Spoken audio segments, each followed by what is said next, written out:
Bonjour, dans cette vidéo, nous allons voir ensemble l'un des pièges les plus inquiétants lors d'une négociation, à savoir la reprise à zéro.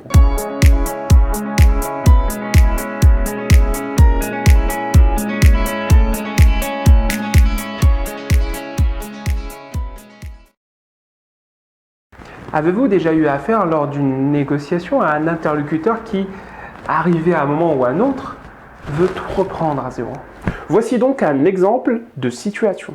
Nous venons de passer plus de 3 heures à débattre la question concernant les modalités de paiement. La balle est dans votre camp maintenant. Écoutez, cela ne m'arrange pas beaucoup. Et puis, vous savez quoi?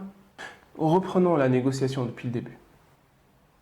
En effet, si votre interlocuteur vous annonce son souhait de vouloir tout reprendre depuis le début, c'est que probablement, il veut annuler ses erreurs de négociation et ses concessions, et espère ainsi obtenir un accord plus satisfaisant de son point de vue. Commencez alors par ramener la conversation vers les intérêts. Et puis, vous savez quoi? Reprenons la négociation depuis le début. C'est une blague, il ne va pas me faire ce coup-là. Pouvez-vous m'expliquer auquel de vos intérêts notre projet ne répond pas? Et comment repartir à zéro va mieux répondre à cet intérêt? Écoutez, c'est simple. Plus nous avançons dans cette négociation, plus de notre côté, nous faisons des concessions non prévues. Et plus nous dévions de notre objectif premier. Raison pour laquelle nous croyons qu'il serait plus judicieux de reprendre la négociation depuis le début pour partir sur des bases saines. Ensuite, fixez à votre interlocuteur un coût à cette décision avec un rappel des principaux acquis que votre interlocuteur risque de perdre. Je ne peux pas me permettre de reprendre tout à zéro.